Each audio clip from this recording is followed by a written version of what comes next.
Maintenant, il nous faut afficher, donc, si vous remarquez bien, il nous faut afficher, c'est bien beau, mais il nous faut afficher au niveau de étudiants ici, il nous faut afficher la liste de tous les étudiants. Comment on va le faire?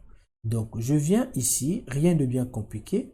Au niveau de notre contrôleur, qui est censé afficher tous les étudiants, au niveau de la méthode index, nous allons récupérer la liste de tous les étudiants. Donc, pour récupérer la liste de tous les étudiants, rappelez-vous, je vous ai dit, je vous ai montré comment on le fait. Je vous ai plutôt montré qu'on liait la table étudiant avec le modèle étudiant. Donc, on va faire recours ici au modèle étudiant. Donc, on va appeler une fonction que étudiant a, on va dire all. Mais avant de faire all, moi, j'aimerais quand même, je vais trier, je vais organiser les données par le nom, d'accord? De manière ascendante. Donc, je vais dire ascendant. Et là, je vais faire get. Donc, ça, c'est une façon de récupérer. Donc, avec Laravel, voilà comment vous allez faire. Donc, en faisant étudiant order by, je dis récupère-moi. J'aimerais récupérer la liste des étudiants, mais tu vas les ordonner par le nom. Donc, on va commencer par ordre alphabétique, A, B, C jusqu'à Z. Et à la fin, je fais get. Donc, get, c'est pour récupérer toutes les données. Tout ceci est disponible sur la documentation. Dommage que ma connexion Internet, pour une raison ou pour une autre, me joue des tours. Donc là, on va se contenter d'un travail en offline. Mais vous avez la possibilité d'aller sur Internet pour avoir toutes ces informations-là. Donc là, en faisant comme ceci, eh bien, n'oubliez pas, je vous ai montré la méthode compact ou encore la méthode par le tableau associatif. Donc, on peut envoyer la liste des étudiants. Donc là, au lieu de dire liste étudiants, je vais juste dire étudiants au pluriel. C'est beaucoup plus sémantique. Donc, une fois que je fais ça, ok. Donc, au niveau de la vue étudiant, donc je viens ici au niveau de la vue étudiant. Au niveau de la vue étudiant, je vais tout simplement boucler. Rappelez-vous, ici nous avons, lorsque nous travaillons avec PHP, eh bien, lorsqu'on récupère la collection, on va boucler la collection pour générer les lignes de notre tableau. C'est exactement ce que nous allons faire avec Laravel. Grâce au template Blade, nous avons ici la possibilité de boucler sur une collection et de manière plus sémantique. Donc ici, avant le TR, je vais tout simplement écrire du code Blade qui permet de boucler. Donc, je vais dire, tu vas boucler sur étudiant autant que étudiant. Donc, ici, on met la collection et ici, on met la variable qui va récupérer chaque élément de la collection. Et après le TR, ici en bas, je mets and for each. Donc là, bam. Et là, il va boucler et il va générer à chaque tour de boucle, il va générer une ligne TR. Donc ici, je vais remplacer le 1 par l'identifiant de l'étudiant. Donc là, je viens ici et je vais dire étudiant. Et je vais accéder aux propriétés de l'étudiant en faisant comme ceci et je mets ID. Rappelez-vous, au niveau de la base de données, nous avons étudiant ID. Donc vous accédez aux colonnes de l'étudiant tout simplement en mettant cette flèche-là et en mettant ID. Donc la même chose, nous allons faire la même chose pour le reste des champs. Là où c'est marque, donc je vais mettre ici nom. Et là, je vais mettre ici prénom. Et là, je vais mettre ici la classe. Donc là, je vais mettre la classe. Je vais d'abord mettre ceci pour vous montrer ce que je veux dire. Donc si je fais ça et que je reviens au niveau de notre interface ici, si j'actualise, vous allez voir que on va me dire que il y a un problème ici. La variable étudiant n'est pas définie. OK. Donc la variable étudiant n'est pas définie alors que je viens bel et bien de le mettre. Donc, je pense que on a fait le contraire. C'est ici qu'on met la collection et c'est ici qu'on met la valeur qui va récupérer chaque élément de la collection. Donc je reviens ici et j'actualise. Vous allez remarquer que waouh, j'ai ici là 30 étudiants qui s'affichent. Donc là, j'ai mes étudiants avec les identifiants différents. OK? 16, 9, 11, etc. Si vous ne voulez pas ici avoir les identifiants, mais vous voulez plutôt avoir les numéros qui s'affichent, donc le numéro de la ligne, il y a aussi la possibilité de le faire. Donc en faisant tout simplement comme ceci, vous allez ramener le dollar ici. Et vous avez la possibilité ici de mettre une autre variable ici qu'on va appeler index. Oups. Qu'est-ce que je fais là? Je sais plus trop. On a une index, on a une variable ici au lieu de id qui s'appelle index. Donc par défaut, à l'intérieur de la boucle for, nous avons une variable qui s'appelle index et c'est cet index là qui sera généré en lieu de id. Donc là, la variable index n'existe pas. C'est plutôt loop, loop et puis on aura index. D'accord? Donc nous avons une variable qui est rendue disponible grâce à la boucle for each à l'intérieur de la boucle for each qui nous permet d'accéder à l'index de cette manière. Donc si on fait loop index, nous aurons ici la 0, 1, etc. Donc pour pallier au problème de 0, on peut tout simplement mettre loop index plus 1. Et là, il va commencer par 1. Il va commencer par compter par 1 jusqu'à là. Donc là, nous avons la liste de nos étudiants inscrits qui s'affiche. Mais remarquez ici, nous avons classe 2. Et là, ça sera difficile pour l'utilisateur de comprendre ce que nous voulons dire. Donc, étant donné qu'au niveau des étudiants, nous avons défini notre relation avec classe, nous avons la possibilité au niveau de notre vue ici là d'accéder à cette relation. Donc, on va dire, écoute, accède à la relation classe et puis tu récupères le libellé de la classe. Donc là, on va récupérer le libellé de la classe et bam, en faisant comme ceci, on va nous dire qu'il y a une erreur ici. Waouh! L'étudiant classe doit retourner une relation, mais nul a été retourné, etc., etc., etc. Ok. Je crois que notre relation n'a pas été bien faite. Donc, on va revenir ici. As one class. Ok.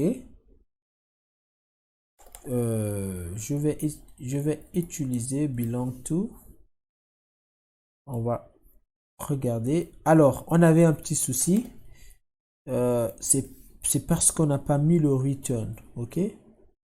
On n'a pas mis le return et on a retourné nul. Donc ici, il faut mettre return this as one. Donc là, si je fais ceci, j'ai une petite erreur ici à cause de... Je crois que la relation n'est pas la bonne ici. C'est plutôt belong to. Donc là, étudiant belong to. Donc c'est tout à fait normal. L'étudiant appartient à la classe. Donc là, nous avons 5e, 6e qui s'affiche.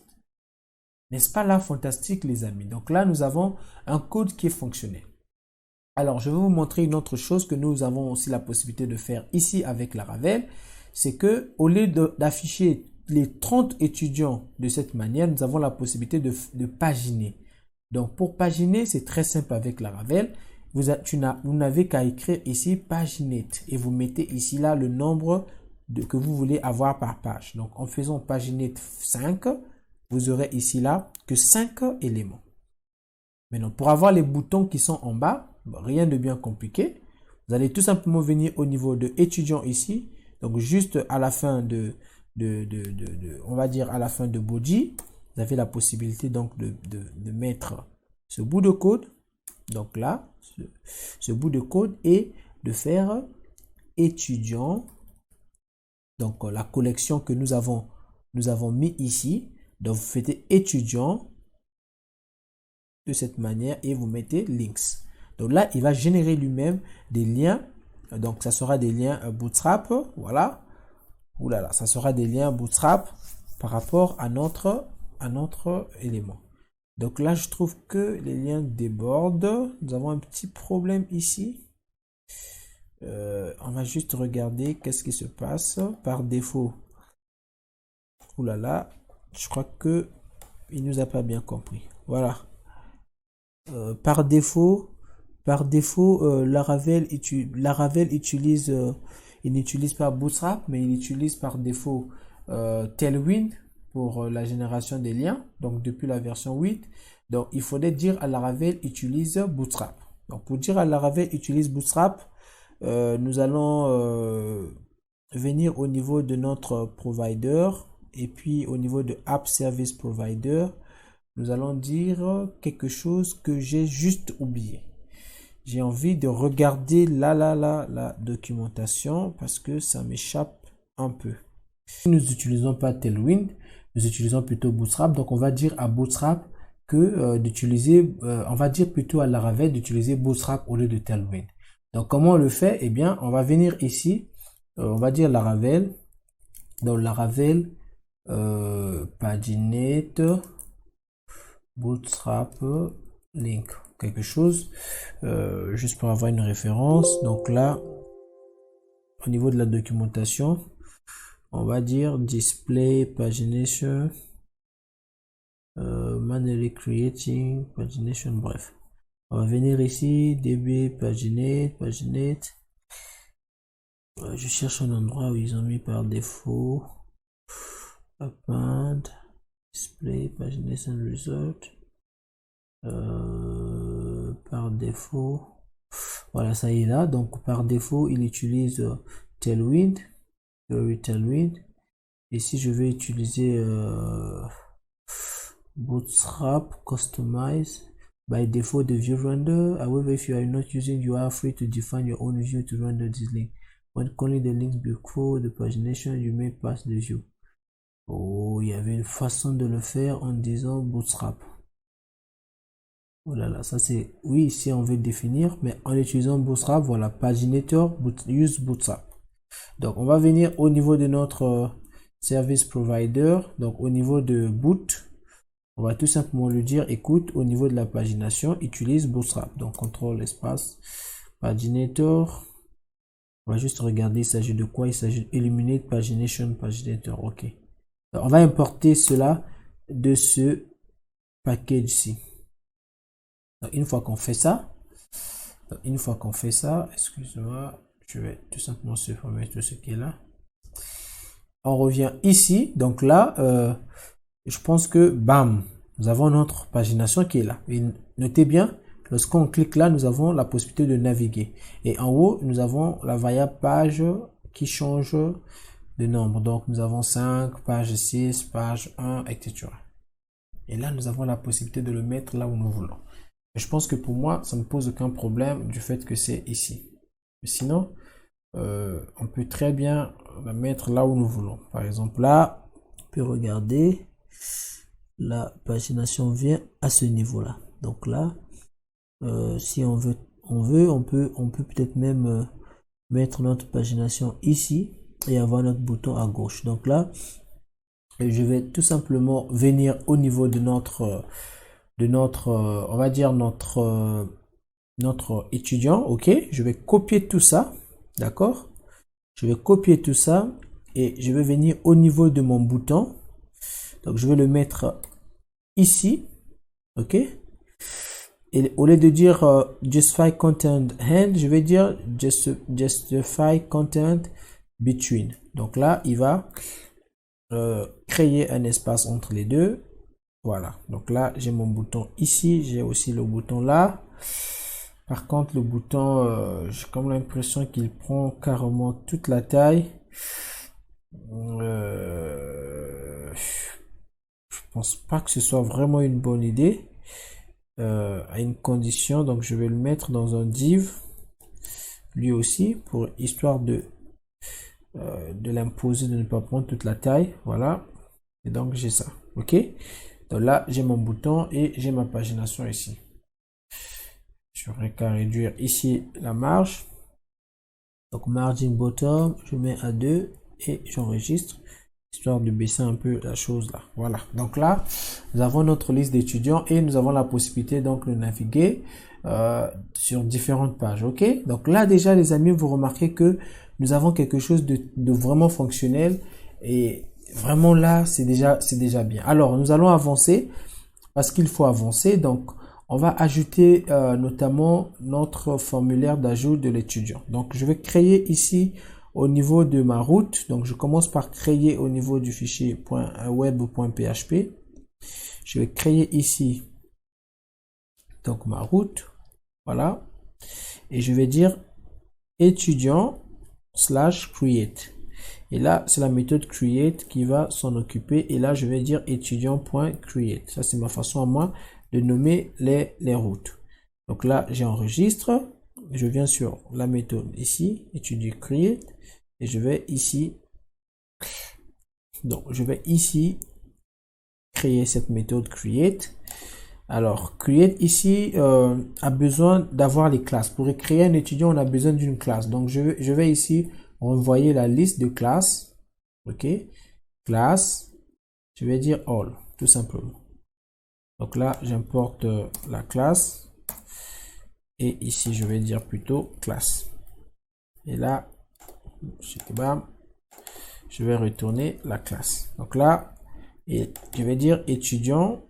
On va dire create.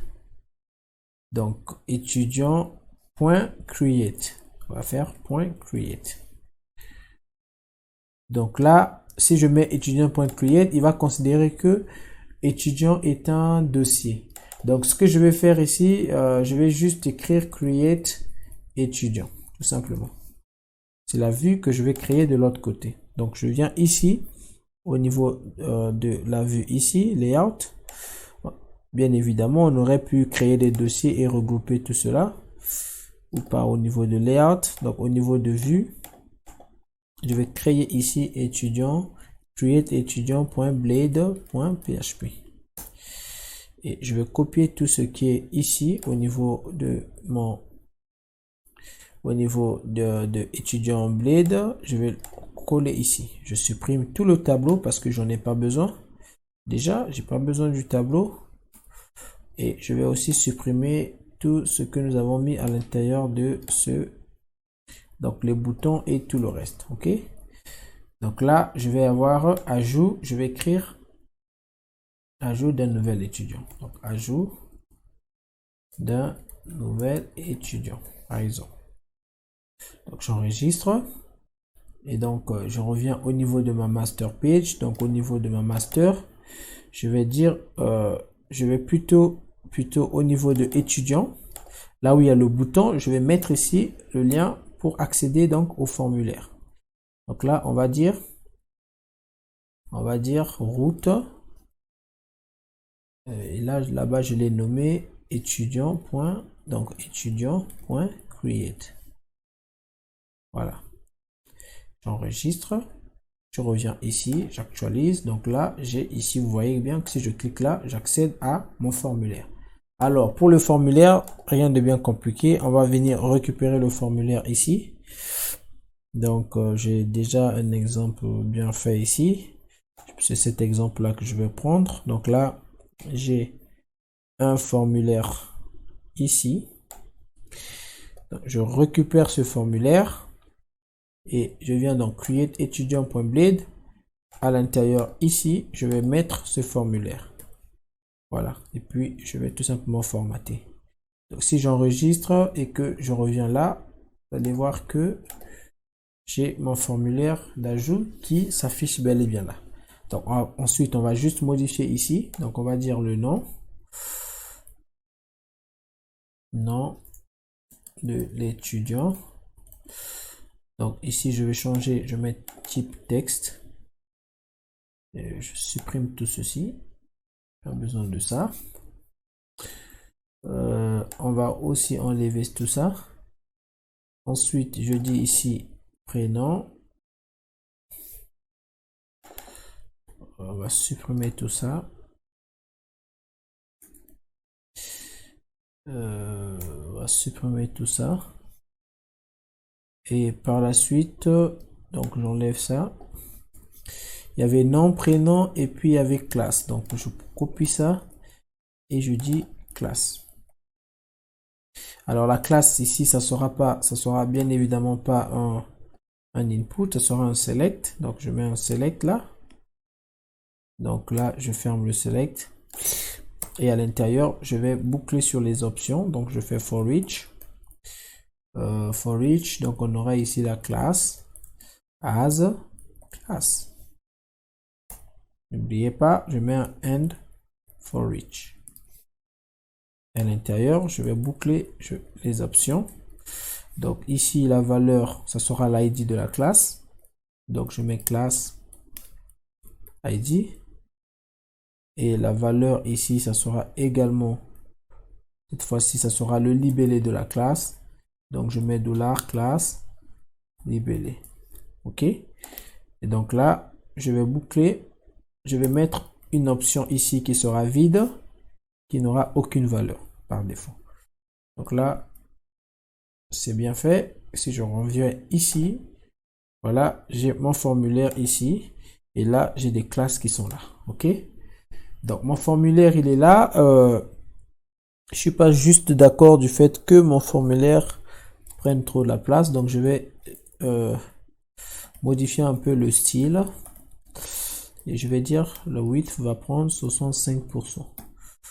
Donc 65% de tout ce qui est disponible là pour qu'on ait un formulaire un peu plus.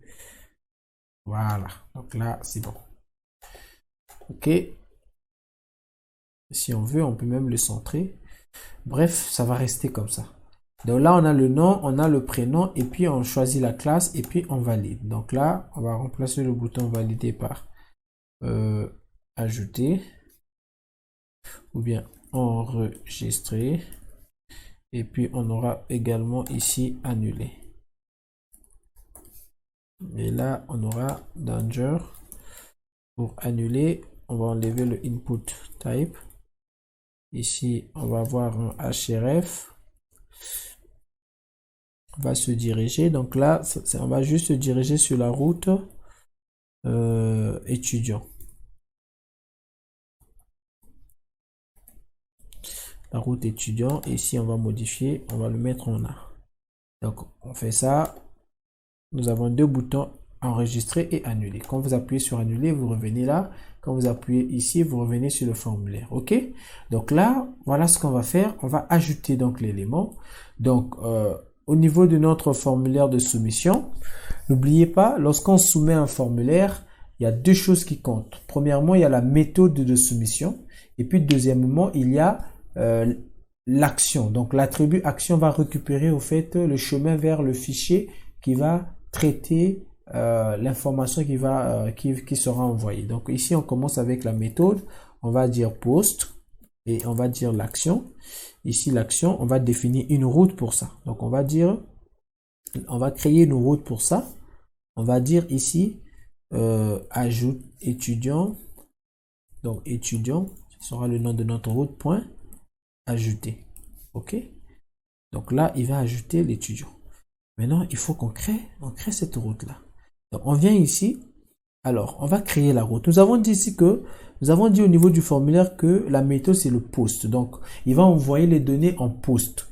Puisqu'il va envoyer les données en post, nous devons aussi intercepter les données en post. Et ici, nous avons dit, nous pouvons garder étudiant créé. Ça sera différent parce que là, c'est get et puis là, c'est post. Et ici, nous allons dire au niveau du formulaire, on va dire store. Donc, on va appeler la fonction store. Vous pouvez nommer tout ce que vous voulez ajouter, mais moi, par convention, j'aime nommer les fonctions qui vont insérer dans la base de données. J'aime les appeler store. Et ici, on va dire, par exemple, ajouter. OK? Donc là, on va faire un post sur create. Donc, et on vient au niveau de notre contrôleur. Au niveau de notre contrôleur, ici, donc on va créer une autre fonction là. On va dire store. La fonction store doit prendre les paramètres. Donc, on va ici insérer notre objet request. Donc, l'objet request que nous allons insérer, n'oubliez pas, nous l'avons importé ici. Cet objet, au fait, va venir avec les données que l'utilisateur aura saisies de notre formulaire. Donc, ici, on va passer une validation. Donc, je vous explique. On va vérifier que les données qui sont envoyées sont bel et bien renseignées. Donc, on va appeler la fonction validate. Et à l'intérieur de validate, on va dire, rassure-toi que le nom est obligatoire, donc require. Rassure-toi que le prénom soit obligatoire, required. Et rassure-toi aussi que la classe,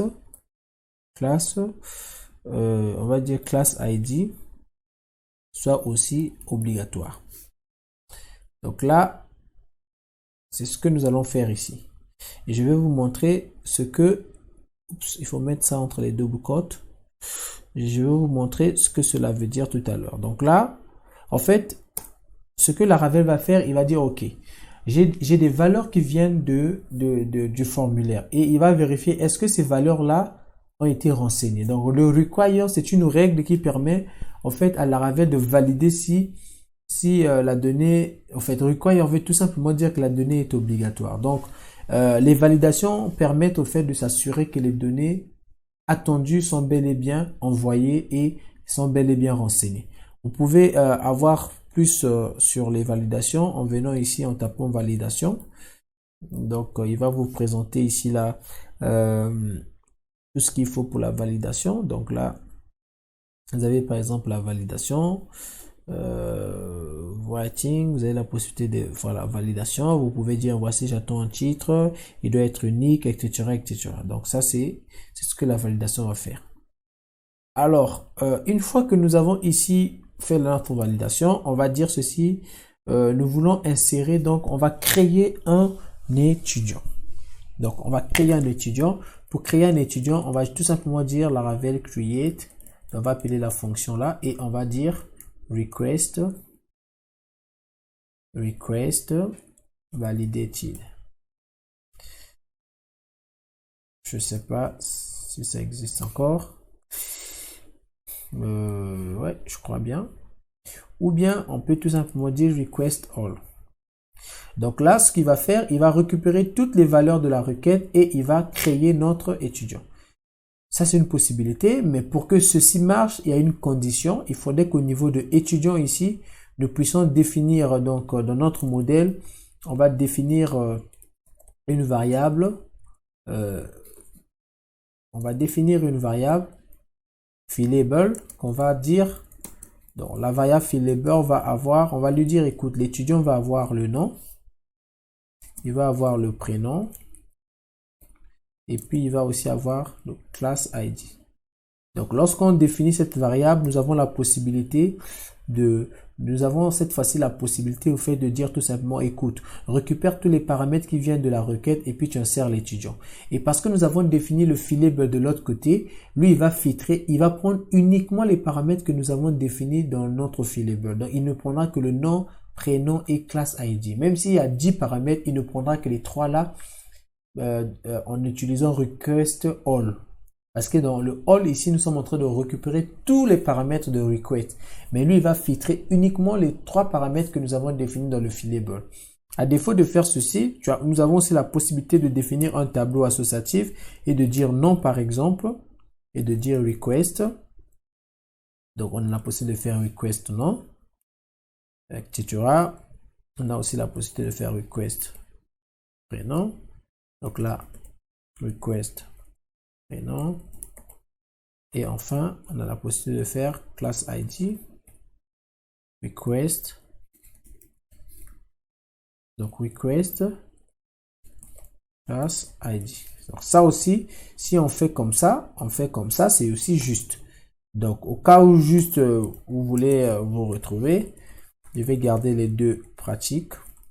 Donc lorsque vous avez défini votre fillable, vous pouvez tout simplement faire de cette manière, et lorsque vous n'avez pas défini le fillable, vous pouvez spécifier quelles sont les propriétés, vous pouvez spécifier les valeurs à ce niveau. Et une fois que nous avons enregistré, eh bien, nous pouvons tout simplement retourner à l'utilisateur un message de succès. Donc on peut faire retourner, donc on va dire quoi déjà, back, je sais pas si on peut revenir ici avec on peut revenir ici avec une valeur. On va par exemple dire success. Ok. Et ici on va dire étudiant créé ou bien ajouté avec succès. Donc en faisant comme ceci, nous sommes en train de lui dire écoute, reviens sur la même page où il y a le formulaire et tu vas afficher avec un message. Ok, donc là on va regarder ce que ça va nous donner déjà là à ce niveau. Donc lorsque je fais ceci, bam, je mets par exemple ici la bonne vie, je mets Yann, je choisis la classe, je mets ici par exemple 6e et je valide, bam, vous voyez que j'ai une erreur. On me dit au fait que la page a expiré. Alors, il y a une chose que je ne vous ai pas dit, c'est que au niveau de Laravel, il faut faire très attention. Au niveau de Laravel, lorsque vous voulez envoyer un formulaire via Laravel, il vous faut, alors je vais fermer tout ce qui est ici pour ne pas que ça m'embrouille. Lorsque vous voulez envoyer un formulaire au niveau de Laravel, il faut vous assurer que vous avez ajouté au fait à l'intérieur de votre formulaire ce qu'on appelle par un champ de CRS-RF. Donc là, vous écrivez CRF, donc CRF, CSREF, voilà. Ça m'embrouille un peu. Donc, rassurez-vous d'avoir un champ comme ceci. Donc là, une fois que vous mettez ça, il va générer au fait un champ qui aura un code et ce code permet au fait d'authentifier la requête, la source de la requête. Parce qu'il peut arriver avec les phénomènes de piraterie, il peut arriver au fait que quelqu'un intercepte votre requête et puis il envoie des données qui ne sont pas au fait, qui proviennent, c'est une autre application qui envoie alors que c'est votre application qui est censée envoyer. Donc ça, c'est une façon de sécuriser un peu l'envoi des données. Donc sans ça, Laravel ne pourra pas traiter votre formulaire. Donc vous devez ajouter ce fameux code-là. OK? Donc une fois que c'est fait, bah, vous pouvez actualiser. Donc là, je vais tout simplement revenir là. Je vais revenir sur les mêmes choses. Et donc là, je vais choisir par exemple Second, ok. Ici, je valide comme ça par exemple. Vous voyez qu'il est revenu sur la même page. Et si je reviens ici, vous voyez que Bonvi sera normalement bel et bien créé. Alors, je ne sais pas ce qui se passe. Je crois pas qu'il soit créé. Parce que c'était quand même Bonvi, il devait figurer là. On va regarder au niveau de la base de données juste pour nous rassurer que de tout est bon. 50, je peux directement afficher tout. Hein. Voilà, nous n'avons pas notre donnée créée. Ok, on va regarder ici qu'est-ce qui se passe. Donc on va revenir sur notre contrôleur. On va revenir ici. On va dire qu'est-ce qui se passe ici. Create, nom, prénom, etc. Require. Ok. Alors, qu'est-ce qui s'est passé? En réalité, Laravel, lorsqu'on utilise request validate, en fait, il ne va pas exécuter tout le code qui est ici tant que nous n'avons pas en réalité, tant qu'il n'a pas trouvé les propriétés qui transitent de la requête selon la règle que nous avons définie ici. Donc ici, nous avons dit que ça doit être obligatoire. Donc tant que le nom n'est pas initialisé, il va renvoyer une erreur. La raison pour laquelle nous ne voyons pas d'erreur, c'est parce que nous n'avons pas défini au niveau de notre page d'afficher les erreurs. Donc c'est ce que nous allons faire ici. Nous allons dire ici tout en haut, écoute, si tu as une erreur, affiche-nous l'erreur. Donc c'est ce que nous allons faire au niveau du code ici. Donc je viens dans Create Blade ici. Donc juste avant le formulaire, je vais créer un UL, d'accord? Et je vais dire ici, je vais faire un for each, je vais boucler. Donc selon les erreurs que j'aurai. Alors pour avoir des erreurs, c'est erreur. Errors, as, erreur. Donc si il y a une erreur, mon gars, tu vas m'afficher cette erreur. Donc for each, on va dire end for each. Et là, on va tout simplement afficher un lit et on va dire affiche-nous l'erreur par exemple. Je crois que c'est le message, mais bon, on va regarder s'il y a l'erreur. Qu'est-ce qu'il va nous dire? De toute façon, c'est pas mauvais que vous ayez des erreurs. Donc là, si j'envoie le formulaire, je n'ai toujours pas d'erreur. En fait, je vais tout simplement venir ici pour vous présenter la validation. Il y a ici, voilà, erreur all, voilà. J'ai manqué de mettre all.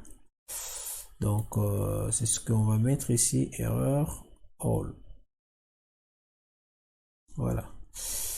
Donc, on va récupérer toutes les erreurs. Et là, si on actualise notre page et qu'on renvoie ici, il va nous dire que le nom est requis, le prénom est requis, et puis la classe ID feed is required. Donc là, vous remarquez que les gars, ce n'est pas vraiment en français. Il y a aussi une possibilité de personnaliser tout cela. Bon, je vais vous montrer ça plus tard. Pour l'instant, nous allons continuer. Donc, je vais juste ajouter un peu de style ici pour avoir quelque chose de beaucoup plus intéressant. Donc là, oups, oh là là, je sais pas où est-ce que j'ai mis mon formulaire. Oups, c'est pas vrai. Voilà. Donc là, alors ici, on va afficher l'erreur si et seulement si. Donc on va afficher tout ceci si et seulement si l'erreur nous avons trouvé une erreur. On va pas afficher ça s'il n'y a aucune erreur. Donc, on va copier ce code qui est ici. On va dire s'il y a une erreur, if error any, donc s'il y a une seule erreur, en ce moment-là, tu parcours. Donc, on va dire end if.